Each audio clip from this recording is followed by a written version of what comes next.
Welcome to Lincoln Log, where we speak with leading historians and other officials about their stories, research, and wisdom. Expand your knowledge and indulge your curiosity here on Lincoln Log. This podcast is produced by the Abraham Lincoln Association, aiding and promoting Abraham Lincoln's life and legacy. Founded in 1908, the ALA remains the nation's oldest and largest Lincoln organization. Learn more at abrahamlincolnassociation.org.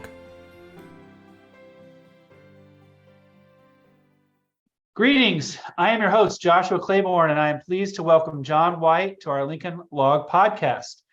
John is a professor of American Studies at Christopher Newport University. He is the author or editor of 14 books and more than 100 articles, essays, and reviews about the Civil War, including several prominent award-winning books. His newest forthcoming book is Shipwrecked, a true Civil War story of mutinies, jailbreaks, blockade running, and the slave trade, published by Rowman and Littlefield and due out later this year on August 1st, 2023. John, thank you for joining us. Thanks for having me back. This is the third time you've been on the podcast, which makes you a record holder and clearly a popular one here with me and listeners. So I appreciate you joining us. This book, the title Shipwrecked, a true Civil War story of mutinies, jailbreaks, blockade running, and slave trade, that title grabs attention, sort of a swashbuckling type title. So I like that. Why don't you go ahead and just give a brief overview of the book and what the subject is all about? Sure. And I should tell you, I originally had a longer subtitle that included things like womanizing and all sorts of things, because the central figure in this book is a guy named Appleton Oaksmith, who had a life in the mid-19th century that just touched so many of the most important aspects of the Civil War era. I call the book Shipwrecked because dozens of people drown in the book. And it's a very tragic story. But it traces Appleton Oaksmith's life from childhood all the way, actually just a little bit past his death when his mother dies in the late 19th century. But it looks at how he experienced the Civil War era. He traveled around South America during the gold rush, made it out to San Francisco. He made it to the Congo River in Africa, was attacked by 3,000 African warriors. He was part of William Walker's filibustering scheme in the 1850s in Nicaragua. He was part of the Cuban liberation movement in the 1850s. So he's touching all these really important antebellum aspects of the Civil War era. His mother was a prominent first wave feminist, but the heart of the book is about the Civil War. He gets arrested for outfitting ships for the slave trade in 1861, gets convicted in federal court, and then escapes from jail and becomes a blockade runner for the Confederacy. And it's just this story that was well known in the 1860s, but has kind of been lost for over 150 years. And I was able to piece by piece unearth it and put it all together in this book. Yeah, it is great. And I personally think, that it's so exciting and unique and a new angle on the Civil War that I think somebody that's a Netflix executive should straighten up and reach out to you as a mini series of some sort. The rights are available, so I'm there open you go. to callers. I'd love to see it on the screen too. What really turned you on to this? I mean, how did you come across Oaksmith, and what really made you think this was a good subject for a book? Yeah, about 10 years ago, I decided to write a history of the slave trade during the Civil War. And I wanted to have it in two parts. I wanted to have a section on the domestic slave trade in the Confederacy, but also people involved in the illegal transatlantic slave trade from Africa to the United States or to Cuba. And I had a summer research assistant named Daniel Glenn, who is now a practicing attorney. And I gave Daniel Glenn a list of names of slave traders that I knew about. And I said to him, go into newspapers.com, go into Redex, go into newspaperarchive.com, and just search for all these names and tell me what you find. So one day he came into this room, actually into my office, and he said, have you ever heard of Appleton Oaksmith? And I thought for a minute, and I thought, well, if I've ever heard that name, I would not have forgotten it. So I said, no. And he said, well, his name keeps coming up in these articles about the slave trade. And so Daniel started collecting articles on Appleton Oaksmith as well. And as I was working on this book, I had a chapter on Nathaniel Gordon, the very famous slave trader who we'll probably talk about. And then I had chapters on other aspects of the slave trade. And I thought, I'll have a chapter on Appleton Oaksmith. So I wrote, 20, 30 pages about him. And as I was writing it and I kept digging and digging and peeling back the layers, I realized that this guy's story was worth a book of its own. So I actually ditched the other idea. I had friends who were working on other aspects of the slave trade. So I actually shipped boxes of materials to them and said, here, you can have this. I don't need it anymore. And I just decided to focus on Oaksmith's story itself. And so it covers this broader period more than just the slave trading aspect, but his whole life. Right. And what a fascinating life. One of the things I'm intrigued about by him is that he was born with the last name Smith, but then opted to change it to Oaksmith to incorporate his mother's maiden name. It just strikes me as very progressive. What kind of, I guess maybe, is there any interesting story about that, but also just sort of his value and ideology generally? Yeah, so his mother was a very prominent first wave feminist writer, poet, essayist, and lecturer. And she married a man named Seba Smith, and her name had been Elizabeth Oakes Prince. And when she got married, she dropped her last name Prince and picked up the last name Smith. And we don't know exactly why the family made this decision, but all of her boys took her middle name and her married name and smushed them together. Instead of Oakes Smith as two words, as she wrote it, they made it Oaksmith one word. Yeah. And that it was a very, as you said, progressive sort of move.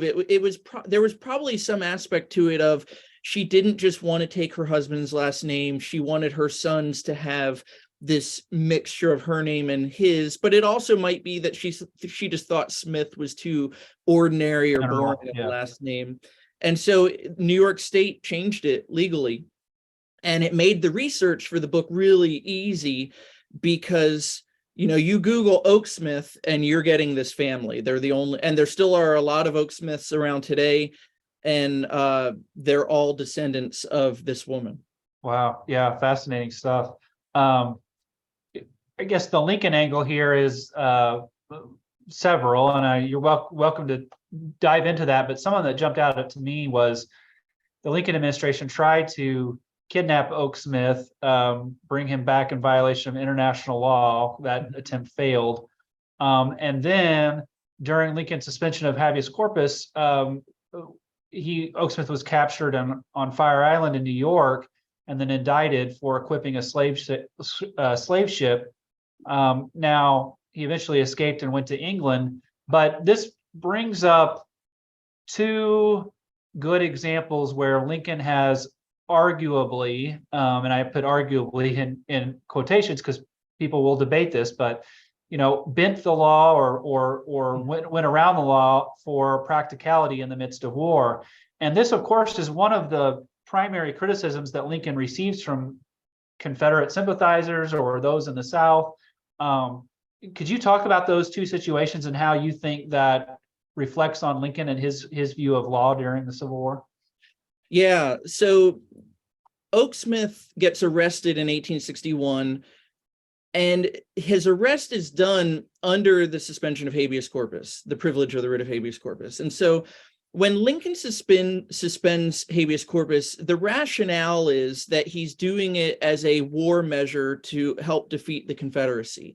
And so he initially suspends the writ between Philadelphia and Washington, D.C., and then between New York City and Washington, D.C. in 1861. And I wrote a book about that on the John Merryman trial that I published in 2011. And the rationale, again, is that Lincoln needs to do this and that the Constitution allows this to happen in cases of rebellion or invasion when the public safety may require it. And he's got a case of rebellion on his hands. And so he says, I can suspend the writ. But what Lincoln ends up doing, or what his administration ends up doing, is arresting people who may not be involved in the war effort at all, or may not be helping the rebellion or the Confederacy, but he's going to use this really broad power to to go after people. And so that's the basis for arresting Appleton Oaksmith. And he's initially charged with disloyalty, even though I don't think anyone ever really thought he was disloyal, but that's how they sort of make it work. Well, we're suspending the writ for rebellion. This guy's disloyal. We're going to arrest him. All right. And so they throw him in Fort Lafayette. But what becomes very clear is that they were using this power to go after him, but they really wanted to go after him for slave trading. And so they move him from Fort Lafayette to Fort Warren in Boston Harbor, and then they transfer him over to civil authorities, and that's where he gets indicted and tried in federal court up in Boston. And so I think there's something to be said for that. Now, I think Lincoln had a good rationale for suspending the privilege of the writ, and I'm happy to talk about that because I've written a lot about it. But I do think that his administration used the power to, in probably an illegal way, to go after this guy because they knew they couldn't get him otherwise. And so this is how they were able to get him into custody.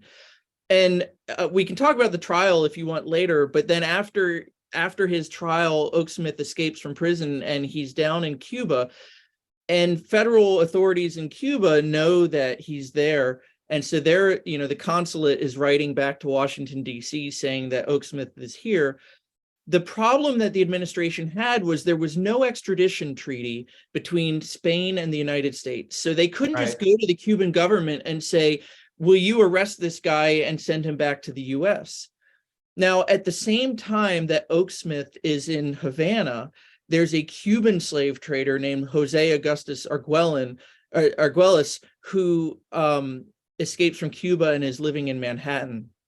What I was able to figure out is that Secretary of State Seward and I think the Spanish minister in Washington, D.C. basically came up with a plan. Our guy is in your country, your guy's in our country, so let's just kidnap them and swap them. And Seward successfully had the Cuban slave trader in Manhattan kidnapped and sent back to Cuba, where he got 19 years at hard labor. They tried to kidnap Appleton Oaksmith. He somehow got word of what was coming, so he escaped, and they went after and got his brother instead. But again, it's this really remarkable moment that shows, on the one hand, Lincoln is willing to skirt the law and to go to violate international law and U.S. constitutional law. But on the other hand, it shows just how firmly his administration wanted to kill the slave trade. And so they're willing to do these things. And that seems to be one of, if not the main focus of your book, is the links that the Lincoln administration went to destroy that illegal slave trade. But obviously, they ran into a lot of challenges. I mean, it's such a complex system. I mean, I don't know if you can talk about that a little bit, and some other good examples that came up in this book of just the links he went to quash it, but also the challenges and complexities of that trade. Yeah, so for those who don't know, the slave trade was made illegal when Jefferson signed a law outlawing the slave trade in 1807 to go into effect in 1808. And that was the first year that the U.S. Constitution allowed for the transatlantic slave trade to be banned. And as soon as it could be banned, Jefferson banned it. But just because it was now illegal doesn't mean that it ended. And so people continued to be involved in the slave trade illegally, so much so that in 1820, Congress passes a law declaring that slave trading is now piracy. And if you get captured slave trading, you can be executed as a pirate for it. But again, people keep getting involved in it. And the problem is that you've got to get a jury to hang someone. And you've got to have federal marshals and federal prosecutors who are going to enforce the law. And so when slave traders get arrested between 1808 and 1860, what often happens is the slave traders' friends will bribe the jury. They will bribe the marshals or the U.S. attorneys, probably in some cases. They will help the slave traders escape from jail. They'll do all sorts of things that undermine the law. And so from 1820 until 1862, not a single slave trader is ever executed for piracy for these crimes, even though there were people caught red-handed. I mean, no doubt, but they would get away with it. And so Lincoln, when he gets into office in May of 1861, he tells his Interior Department, you're in charge of this now, and we want to end this. And his department begins to take new steps. So one of the things they do, Nathaniel Gordon had been captured on the coast of Africa in 1860 on a ship called the Erie with nearly 1,000 Africans aboard, most of them women and children, some as young as 6 months old.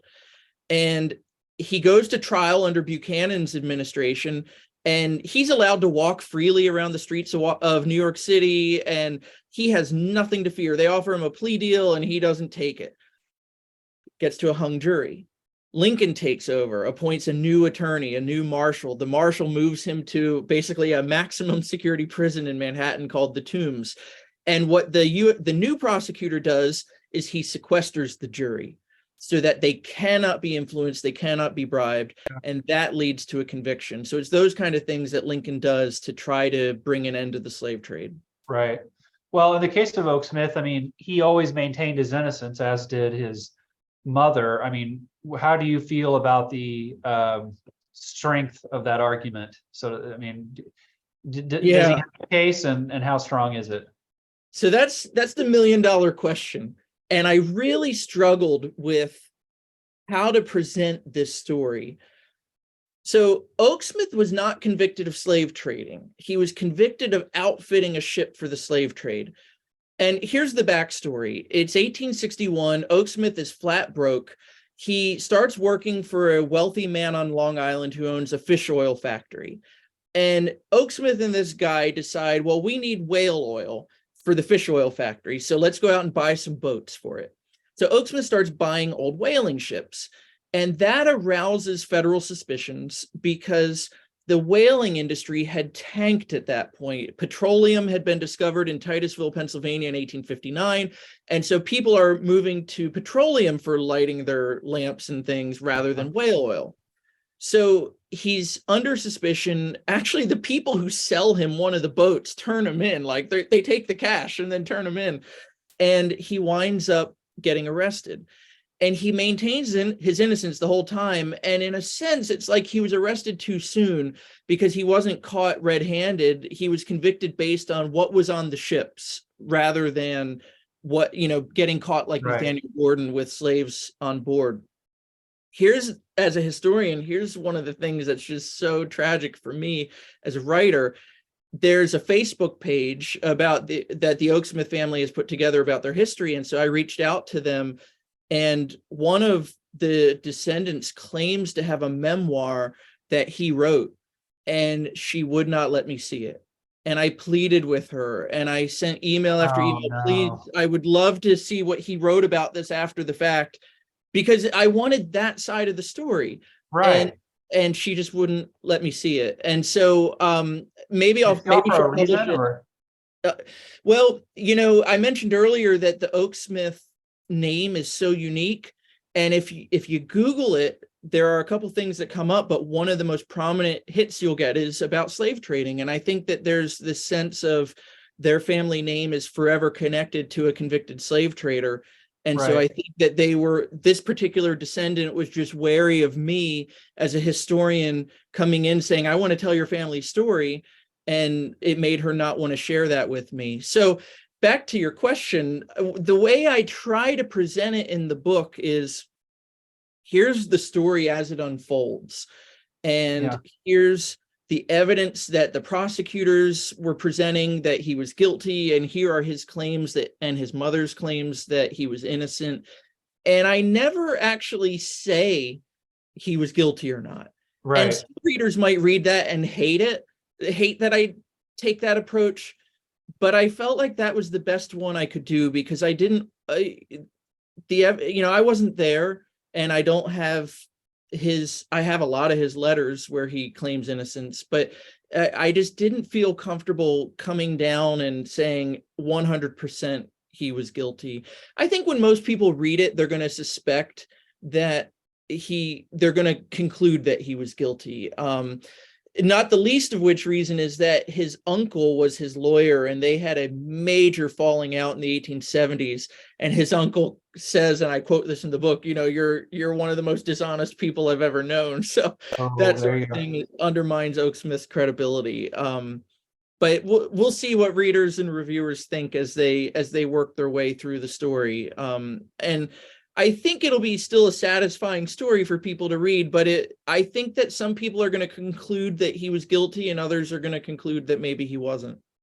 Well, I guess whether he's guilty or not of a slave trading or equipping a ship for that, I should say, what can we discern about his own? Can you talk about a little bit what we can discern about his own ideology? I mean, there are hints of progressive, and not just the name change, which was really his mom's decision, but there are other hints of that. I mean, after the war, some of his positions were very progressive, particularly for a Southern person. Yeah. But on the other hand, he was from the South. Well,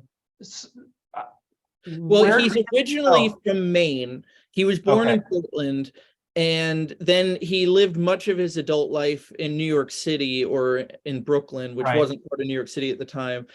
And he spends 10 years in exile. So he's in exile from 1862 until Ulysses S. Grant finally pardons him in 1872. And Grant becomes convinced by a lot of prominent people that he was wrongly convicted. And after that period of exile is over, he moves back to the United States and settles in North Carolina. And that's why we could think of him as a Southerner, because he spends the rest of his life there.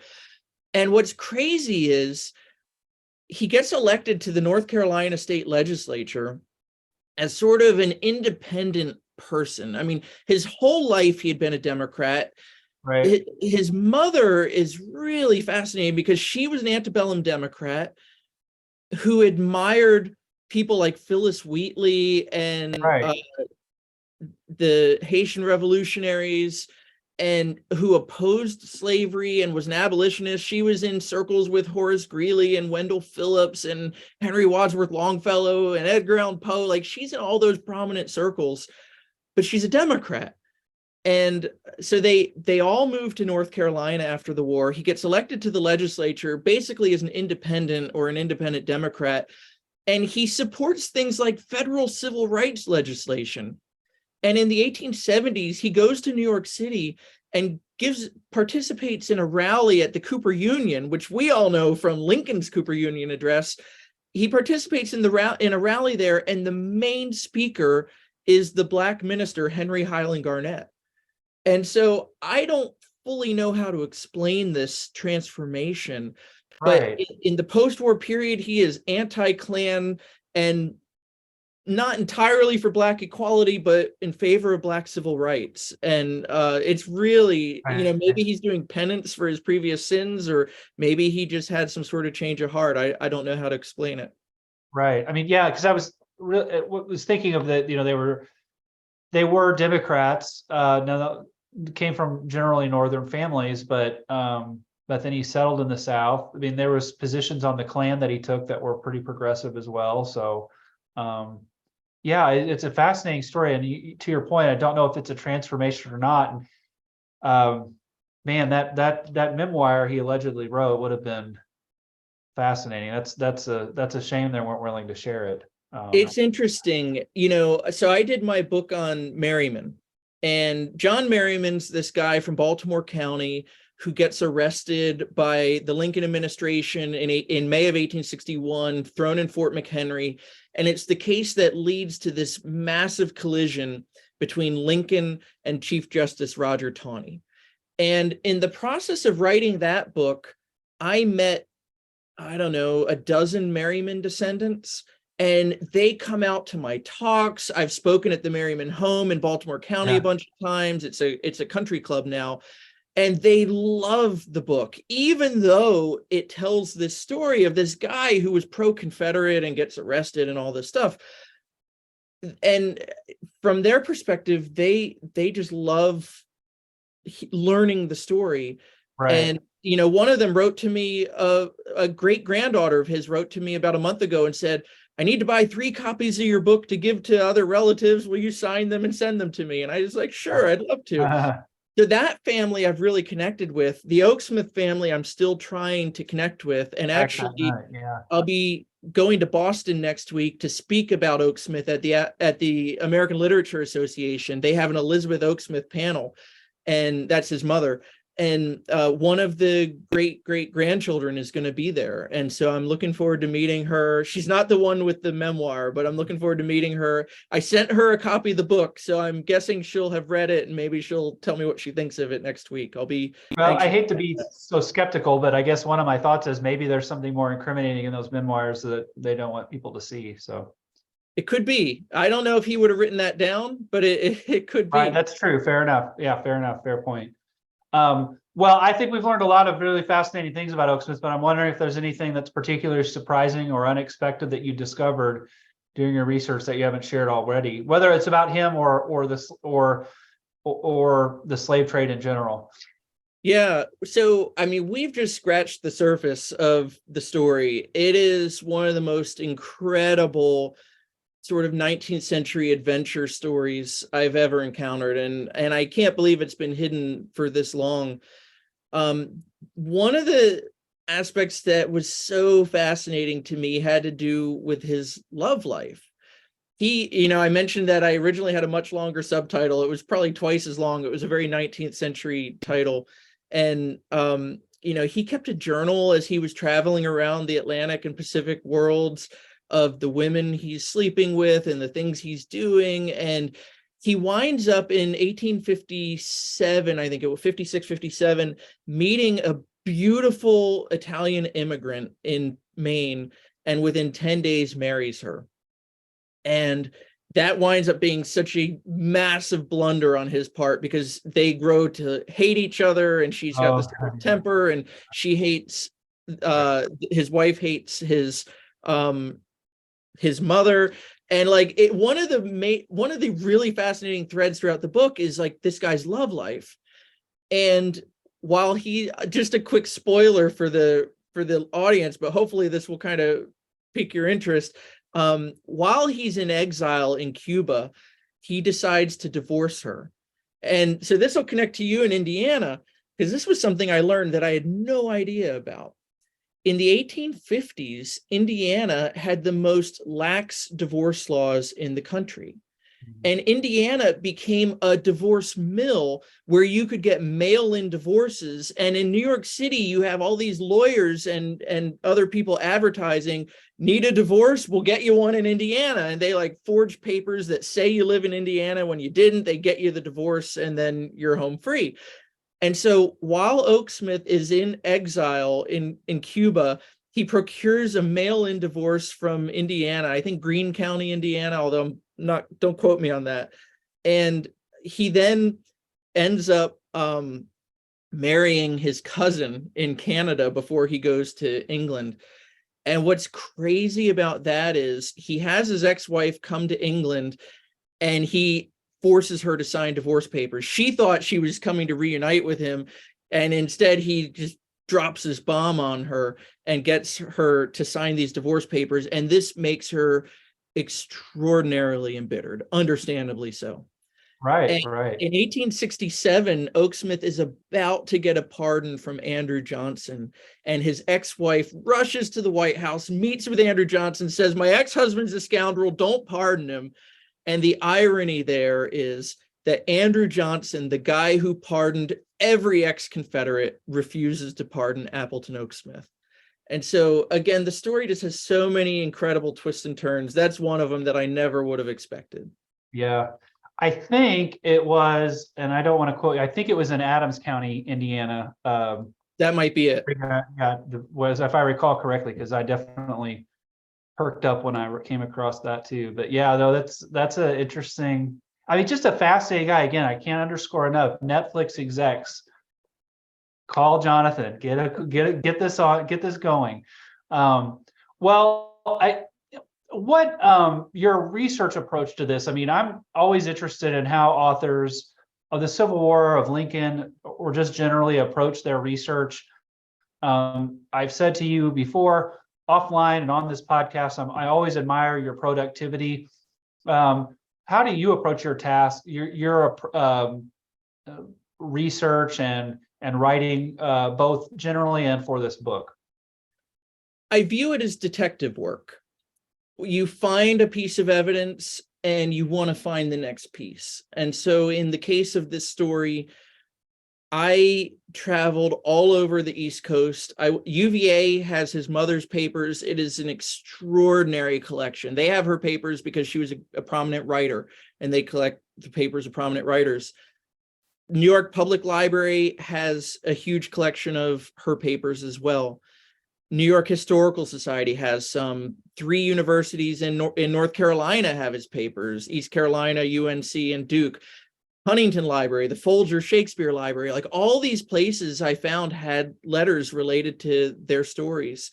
And then, I don't know, 5 branches, I think, of the National Archives have papers related to his story. I think I would estimate that I probably found about 10,000 pages worth of material to put this story together.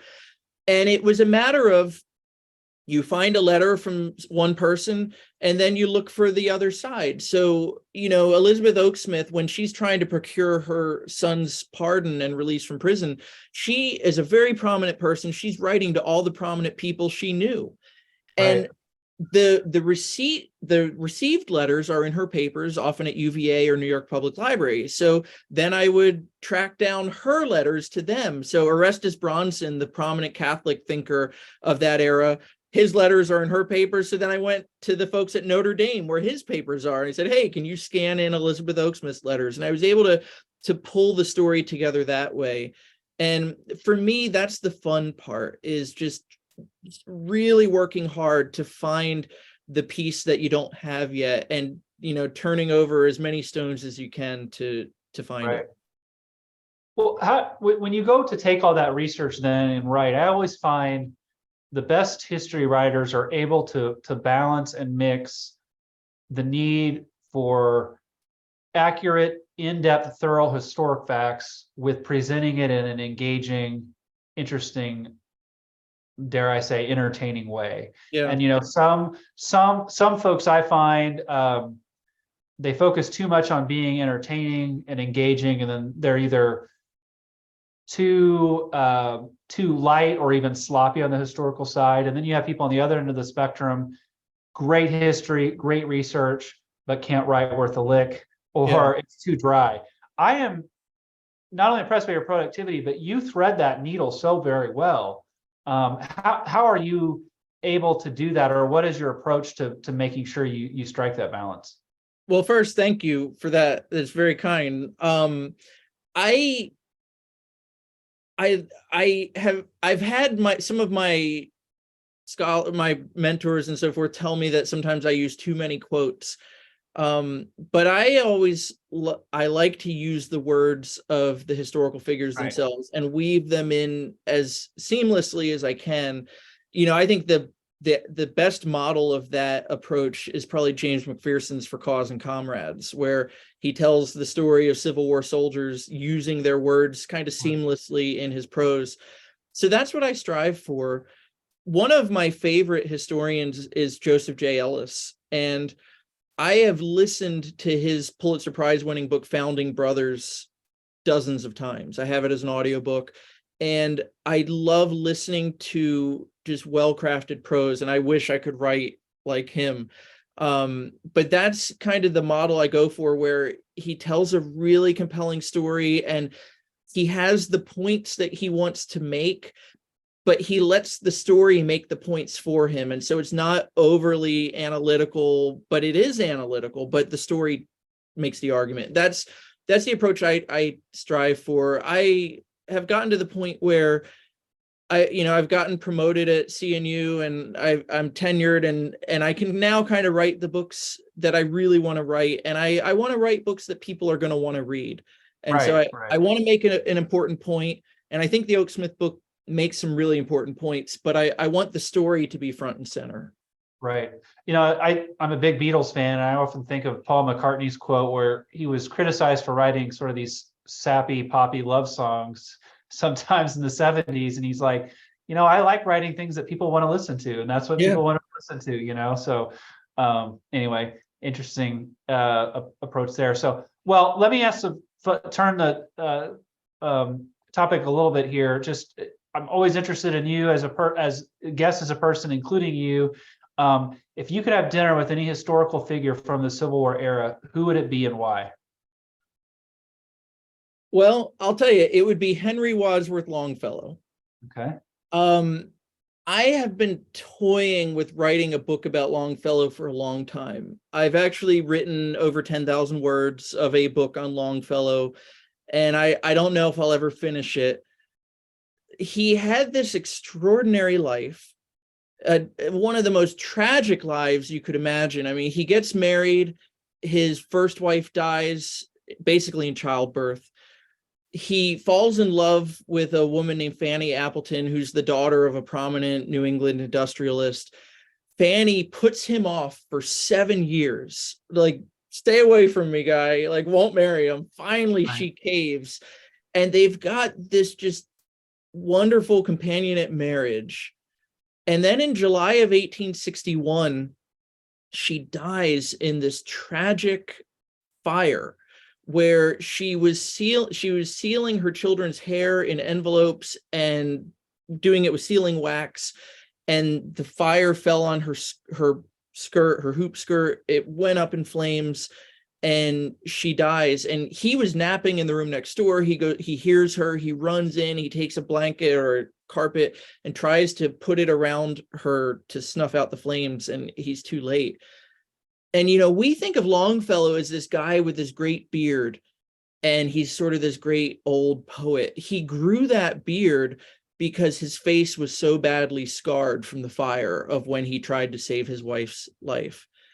And what I've really become fascinated by is that Longfellow was the voice of the nation. In the years before the Civil War in the 1840s, he wrote a small book of poems on slavery that are some of the most incredible abolitionist poetry and writing you'll ever come across. And then right before the Civil War begins, he publishes Paul Revere's Ride. And that is a very powerful sort of story about the nation that is in the lead up to the Civil War. But then this tragedy strikes him in July of 1861, right as the Battle of Bull Run is about to happen, or is happening. And people go to him during the war and they want him to write a poem or a song that will kind of speak for the nation. And he turns them down every time. And he wrote a couple of poems about the war, but only one of them is well known. And it's now the Christmas carol, Christmas Bells.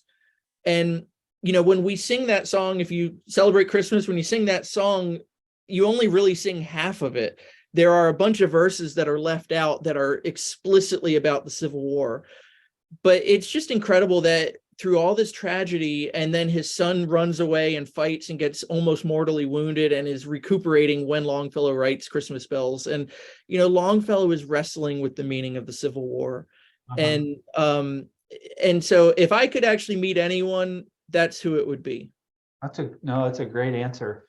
So tell me what's up next for you. We've talked about how productive you are. What obviously we have this book coming out and I want to make a pitch over where we can buy it here next, but after Shipwrecked, what do you have in store? What are your next projects? So Shipwrecked comes out August 1st, and then September 1st, I'm publishing an edited collection of essays with Brian Matthew Jordan of Sam Houston State. And that one is called Final Resting Places, Reflections on the Meaning of Civil War Graves. And we got 29 contributors 28 plus David Blight wrote a foreword. They each picked a grave site that is meaningful to them and wrote an essay on why does this grave matter? And what does it tell us about the Civil War and how we remember it and think about it? And it's not 28 headstones, it's 28 different places. So Michelle Crowell wrote about Elizabeth Keckley's grave, which was moved when they built the Rhode Island Metro Station in DC and was left without a marker for 100 years until recently one was put in. Michelle's is a beautiful essay that I'll put a little plug here. I'm going to publish in Lincoln Lore this summer. So if you want to get a sneak preview, subscribe to Lincoln Lore and you can see it there. Michael Vorenberg of Brown University wrote about 20 Black soldiers who drowned in an accident on the Stono River. And so their grave is a river.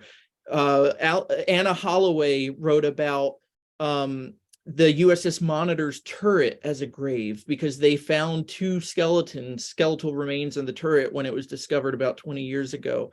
The contributors are a who's who of Civil War historians. Alan Gelzo wrote about Robert E. Lee. Carrie Janey wrote about the Confederate Cemetery and Slave Memorial at UVA. I mean, it's just really a cool book and beautifully illustrated with, I think, about 125 photographs, historic and modern. And who did you say is publishing that? That'll be with the University of Georgia Press. Okay, wonderful. That's nice to have White involved too. He's very generous on that. I did a collection of essays and he was really nice to contribute that too. But no, so that's in September, you're saying That'll be September. Then in October, I'm publishing with Michael Burlingame the condensed version of his Green Monster with Hopkins. Okay. And then beyond that, I've written a children's book about your neck of the woods, about Lincoln in Indiana. And I'm close to signing with a publisher, so I won't say anything about that yet, but it's actually a fantasy sort of historical fiction about a third grade girl who puts on her brother's magic hat from his magic kit. Yeah, she travels back to Spencer County, Indiana, and she goes to school with Abe Lincoln and Sarah Lincoln and learns stories about him through the day. And not to make a spoiler, but the way it kind of works is at the end of the visit, she gives this top hat to Lincoln and he loves it. And when he puts it back on, she comes back to the present. And it's really, I think, just a fun way of telling the Lincoln story for kids that will be different. Wonderful. And my daughter will be in third grade next year. So I'm just your target audience right here. So I don't know when it's going to come out, but if you can make it come out next year, that would be wonderful. That's my goal is for spring of 24. Perfect. Perfect. Yeah. The last one that I'm thinking about is a murder trial in Memphis where a former slave rescued his daughters from slavery in Arkansas. In the process of rescuing them, murdered his former owner, and he was convicted by a Union military court in Memphis of murder and sentenced to be executed. But since he was tried in a military court, he could not be executed until Lincoln approved it. And in this case, Lincoln pardoned him. And Lincoln's rationale was the Emancipation Proclamation declared these girls free, and a father has a right to rescue his daughters from illegal bondage. And so I'm really excited about that story. I've got a lot of material on it. I've written about 20,000 words, and I think I'm going to try to turn that into a book as well. So those are some of the things I've got on the horizon. That's wonderful. Well, as a reminder for the readers, this wonderful new book coming out. I had a sneak peek and read probably 3/4 of it over the weekend. I loved it. I'm looking forward to finishing the end here, but it's Shipwrecked, a true Civil War story of mutinies, jailbreaks, blockade running, and the slave trade, out August 1st, 2023. Jonathan, where should readers go to pre-order or buy this now leading up to August as much as they can? Where should they go? It's available on Amazon, Barnes & Noble, Books A Million. I'm going to do a program with Dan Weinberg at some point on the Abraham Lincoln Bookshop. He'll have hand-signed, book plates. So it's available anywhere you buy books. Okay. All right. Well, wonderful. Thank you again, Jonathan. And we'll see you soon, no doubt. Thank you for listening to Lincoln Log. You can subscribe to the podcast in iTunes, Spotify, or your favorite podcast app. And if you like this podcast, please consider rating it on iTunes and leaving a review. This helps other people find the show.